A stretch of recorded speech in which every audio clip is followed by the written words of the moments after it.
Spain versus Germany, কি match দেখলাম, কি ম্যাচ দেখলাম।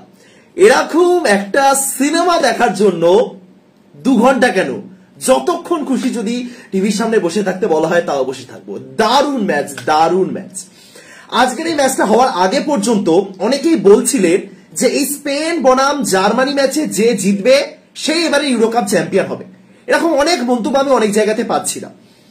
জানি না এরপরে স্পেন চ্যাম্পিয়ন হতে পারবে কিনা, কিন্তু আজকে যে লড়াইটা স্পেন এবং জার্মানি দুটো দলই দেখিয়েছে, যে ফুটবল খেলাটা দেখিয়েছে, যে ব্র্যান্ডের ফুটবল খেলাটা দেখিয়েছে, বিশেষ করে স্পেন গোলটা দেওয়ার পর, প্রথম গোলটা দেওয়ার পর থেকে জার্মানি যে আক্রমণটা করেছে সেরা। আহা, এরকম ম্যাচ দেখলেও মনটা ভালো হয়ে যায়, এটুকুনি বলতে পারি।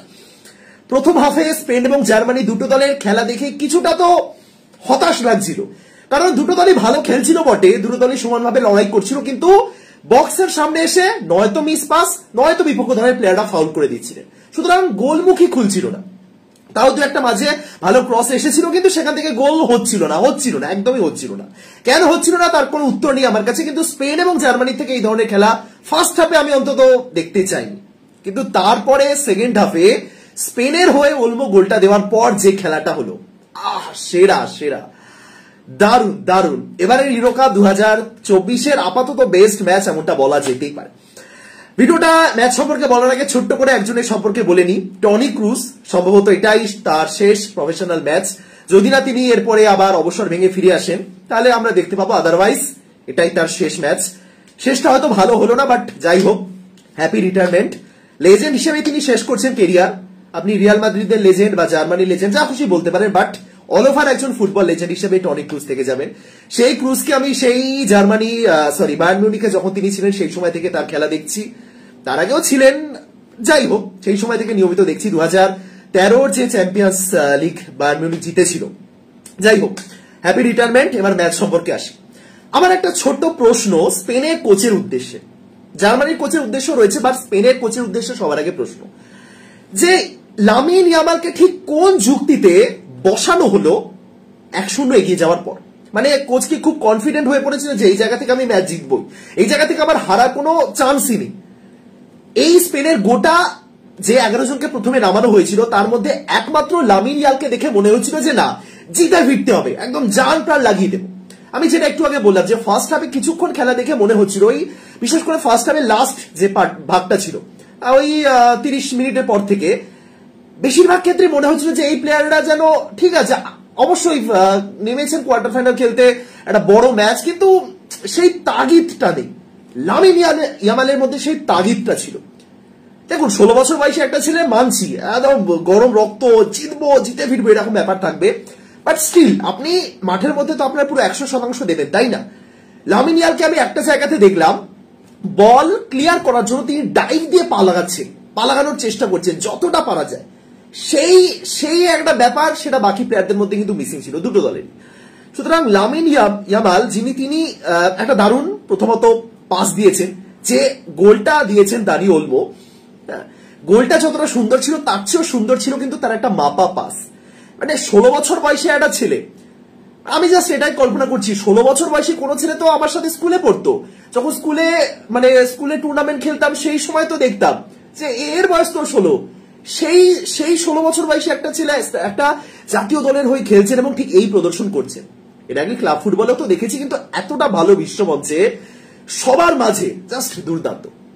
লামিন মেবি বার্সেলোনাতে আপাতত থাকবেন, আমি কোথায় একটা দেখছিলাম প্যারিস নাকি লামিনকে একটা বিশাল অঙ্ক অফার করতে চায়, আমি জানি না সেসব হবে কিনা, বাট স্টিল এই লামিন ইয়ামাল যতটুকু দেখেছি, যতটুকু তার খেলা বুঝছি, যে পোটেনশিয়ালটা রয়েছে আসলে কিন্তু তার।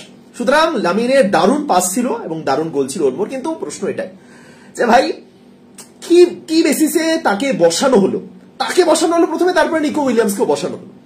হ্যাঁ, এবার তাদের জায়গায় সাবস্টিটিউট যারা এসেছেন তারা শেষ পর্যন্ত কভার করে দিয়েছেন, আমি মানছি, বাট স্টিল আপনি নিকো এবং লামিন একজনকে একই সাথে বসাতে পারেন না, একই সাথে মানে কিছুক্ষণের অন্তরে, এবং যখন আপনার টিম জাস্ট 1-0 এগিয়ে রয়েছে, এমন নয় যে 3-0 4-0 ওখান থেকে আর তোমাকে কোনো গোল করতেই হবে না, তুমি পুরো ডিফেন্সিভ মাইন্ডে চলে যেতে পারবে না। টিমটার নাম জার্মানি, শেষ দিকে জার্মানি যে 4 জন প্লেয়ার আক্রমণ ভাগে ছিলেন, হ্যাঁ, ফুল ক্রু, উইটস, তার সাথে মুসিয়ালা এবং তার সাথে টমাস মুলার, এই এই টিমটা মানে মুলার তখনও নামেনি, কোচের তো কিছু না কিছু একটা প্ল্যানিং ছিল যে মুলারকে আমি এই সময় নামাবো। প্রশ্ন থাকছে কেন মুলার এত পরে নামলেন? মুলার পরে নামলেন তাও মারা যায়, কিন্তু তার চেয়েও বড় কথা ফ্লোরিয়ান ভির্টজ তিনি কি যুক্তিতে অত পরে নামলেন? ফার্স্ট হাফে আমরা কেন তাকে দেখলাম না? আপনারা যদি খেয়াল করে থাকেন, স্পেনের লেফট ব্যাক যিনি ছিলেন কুকুরেয়া, তিনি কিন্তু ফার্স্ট হাফে সানেকে পুরো একদম আটকে দিয়েছিলেন, পুরো একদম পকেট বন্দি যেটাকে বলে সেই জিনিসটা করে দিয়েছিলেন। আপনি যদি ফার্স্ট হাফের খেলা স্পেনে ভালো করে লক্ষ্য করে থাকেন, কুকুরেয়া ম্যাক্সিমাম ক্ষেত্রে তিনি কিন্তু অনেক উপরে উঠে আসছিলেন। লেফট ব্যাক তার সঙ্গে কিন্তু লেফট উইঙ্গারের ভূমিকাটাও পালন করছিলেন। ইভেন এমনও হয়েছে যে তাকে বাঁদিকে ভরসা করে ছেড়ে রেখে নিকো উইলিয়ামস ডান দিকে চলে এসেছেন। নিকো উইলিয়ামস এবং ইয়ামাল দুজন ডান দিক থেকে আক্রমণ করার প্ল্যান করছে, এরকম সিচুয়েশন তৈরি হয়েছে।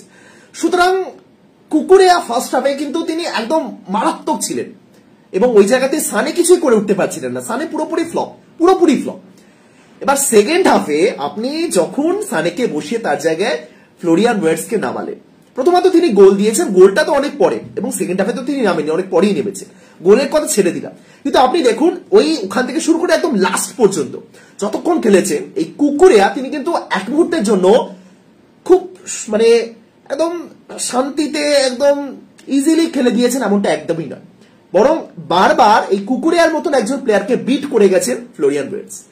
সুতরাং কোন যুক্তিতে ভির্টজকে বসিয়ে রাখা হয়েছিল? মেবি সেকেন্ড হাফে আনার পরিকল্পনা ছিল, বাট স্টিল সানে অ্যাকচুয়ালি বোতলবন্দি ছিলেন কুকুরেয়ার কাছে, এবং সেই জায়গাতেই সেকেন্ড হাফে জার্মানি কিন্তু বাজিমাত করে দিয়ে গেছে, অন্তত যদি আমি ডান দিকের চ্যানেলটার কথা বলি।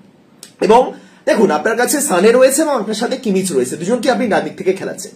হ্যাঁ, এবার আপনি বলতেই পারেন যে ঠিক আছে সানে যদি অফ ফর্মে থাকে কিমিচ একটু এগিয়ে যাবে, কিন্তু দুদিক থেকে যখন আপনার কাছে দুটো এরকম স্ট্রং প্লেয়ার রয়েছে আপনি কেন ব্যবহার করবেন? এটাই হচ্ছে প্রথম প্রশ্ন। সুতরাং স্পেনের কোচের কাছেও প্রশ্ন যে কোন যুক্তিতে লামিন ইয়ামালকে বসিয়ে দেওয়া হলো, নিকো উইলিয়ামসকে বসিয়ে দেওয়া হলো।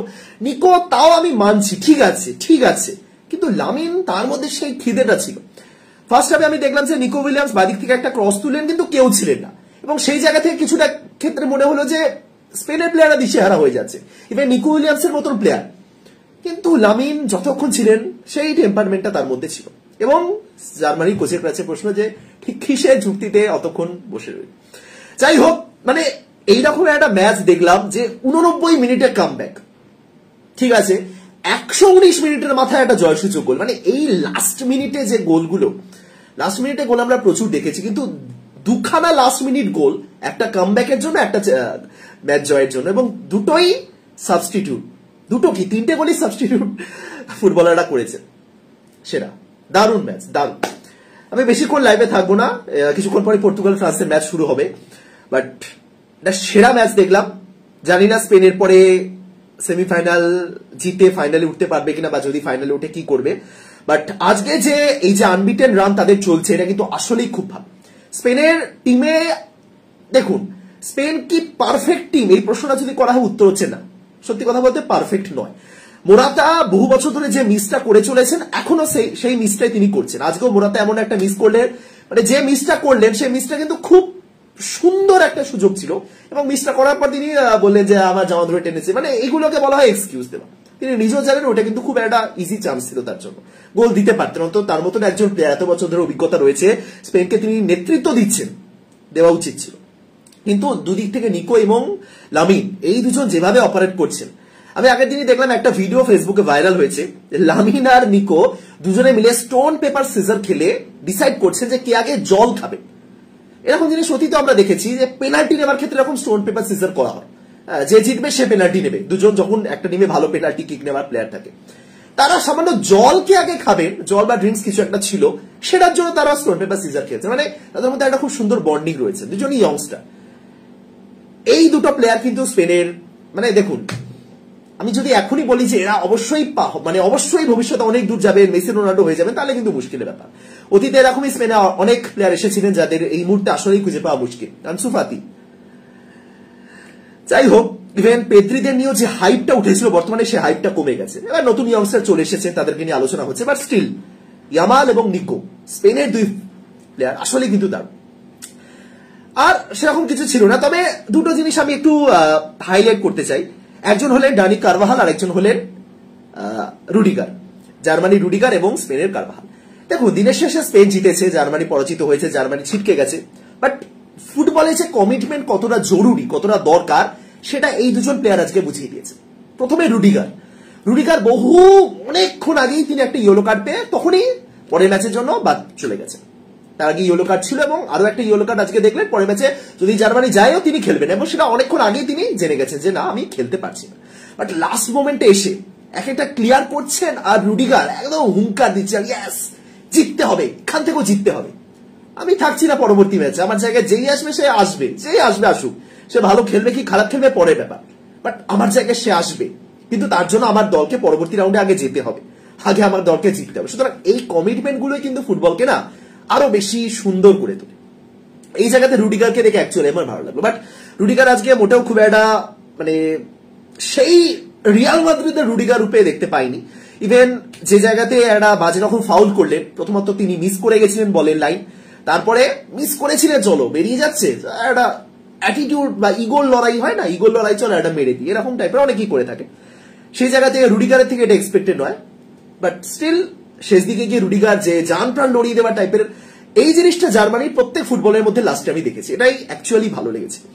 প্রথম হাফের শেষ আমি একটা বন্ধুকে বলছিলাম, শেষ 10-15 মিনিট কি হচ্ছে, পাস খুব সুন্দর হচ্ছে। আপনি যদি ফার্স্ট হাফের ওই স্ট্যাটিস্টিক্স দেখে থাকেন দেখতে পাবেন যে 85 to 86% পাস অ্যাকুরেসি ছিল দুটো দলেরই, কিন্তু ওই বাকি 14-15% যেখানে গিয়ে তারা ডুবে গেছে সেটা হলো ওই ফাইনাল থার্ডে, বক্সের সামনে গিয়ে বারবার মিস পাস, বা আপনি যদি বক্সের সামনে ঢোকার জন্য দুপা বাড়ানো বিপক্ষ দলের প্লেয়ার্সে ফাউল করে দিচ্ছে। বারবার তো বলা হচ্ছিল যে এই যে আজকের ম্যাচে যতগুলো ফাউল হয়েছে, এবারে ইউরোকাপে কোনো ম্যাচে অতগুলো ফাউল হয়নি। আর হাই ভোল্টেজ ম্যাচ অবশ্যই হবে, বাট স্টিল। এবং তার সাথে যার কথা বললাম কারভাহাল, রুডিগারের কথা তো বললাম, এবং কারভাহালের ক্ষেত্রেও সেম জিনিস, তিনিও একটা ইয়েলো কার্ড দেখে আগে থেকে নিশ্চিত হয়ে গেছে তিনি পরবর্তী ম্যাচ খেলছে না, স্পেন জিতছে, কিন্তু লাস্ট মোমেন্টে গিয়ে একটু টাইম নষ্ট করার জন্য বলুন বা বিপক্ষ দলের প্লেয়ারকে একটু জাস্ট একটা মানে কি বলবো ইচ্ছে করে ফাউল করা, যেটা ম্যাচের সিচুয়েশন অনুযায়ী একদম পারফেক্ট সেরকম একটা ফাউল করলেন, একটা আরো একটা ইয়েলো কার্ড খেলেন, রেড কার্ড দেখে বেরিয়েও গেলেন। তিনি জানেন পরের ম্যাচে এমনিও খেলতে পারছে না, চলো একটা লাল কার্ডই দেখি, তাতে যদি আমার দলের 2-3টে সময় অতিরিক্ত তারা নষ্ট করতে পারে তাহলে ভালোই হলো। সুতরাং এই কমিটমেন্ট বিভিন্ন ক্ষেত্রে, এটাকে অনেকে বলতে পারেন চুরি করছে টাইম, অনেকেই বলে থাকেন এটাকে টাইম চুরি বলে, এটাকে বলে ট্যাকটিক্স, এবং এটা দলের জন্য, যে কোনো ট্যাকটিক্সই দলের জন্যই থাকে। সুতরাং এই কমিটমেন্ট গুলোই কিন্তু প্লেয়ারদের মধ্যে দরকার। টনি ক্রুজ আজ রিটায়ার করলেন। টনি ক্রুজের মধ্যে দেখুন, আমি কারোর সমালোচনা করতে চাই না, এবং টনি ক্রুজ লেজেন্ড, আমি শুরুতেই তার কথা বলেছি, বাট স্টিল টনি ক্রুজের মধ্যে আজকে সেই একটা কোথাও না কোথাও গিয়ে সেই ব্যাপারটা যেন চলে এসেছিল যে এটাই হয়তো আমার লাস্ট ম্যাচ, এরপরে আর আমি ম্যাচ খেলতে পারবো না। বেশ কিছু মানে অনিচ্ছাকৃত ভুলই করেছেন যেগুলো টনি ক্রুজের থেকে এক্সপেক্টেড নয়। প্রথমে যে ফাউলটা তিনি করলেন, ইভেন টনি ক্রুজ অনেক পরে একটা ইয়েলো কার্ড কনসিড করেছেন। টনি ক্রুজের এক একটা ফাউল অন্তত 3টে সিচুয়েশনে তার কিন্তু ইয়েলো কার্ড পাওয়া মানে 50-50 একটা ডিসিশন হতে পারত, বাট স্টিল মেবি আরেকটু বেটার খেলতে পারতেন বাকি প্রত্যেকেই, শুধু টনি ক্রুজের কথা বলছি না, বাকি প্রত্যেকেই। শুরুতেই বললাম সানে একেবারেই অফ কালার ছিলেন, কিমিচ বরং ওয়ার্ডস নামার পর কিমিচ তারা দুজন মিলে ডান দিক থেকে একটা ভালো অ্যাটাক করেছেন, এবং ফ্লোরিয়ান ওয়ার্ডস আহা উচ্চারণ করতেই দাঁত খুলে যায়, কি প্লেয়ার, যেমন দাঁত খুলে যাচ্ছে ঠিক তেমনই অসাধারণ গোল দিয়ে যাচ্ছে, সেরা সেরা। এই জামাল মুসিয়ালা, ফ্লোরিয়ান ওয়ার্ডস, ইয়ামাল, নিকো উইলিয়ামস, এই যে ইয়ং ব্রিগেড, ইংল্যান্ডের বেলিংহাম, এরা অ্যাকচুয়ালি বয়স এদের অনেকেরই হয়ে গেছে, আপনি মুসিয়ালা বা বেলিংহাম এদেরকে আর ইয়ং বলতে পারেন না, হ্যাঁ ইয়ং অবশ্যই, বাট স্টিল এরা অনেকদিন চলে এসেছে।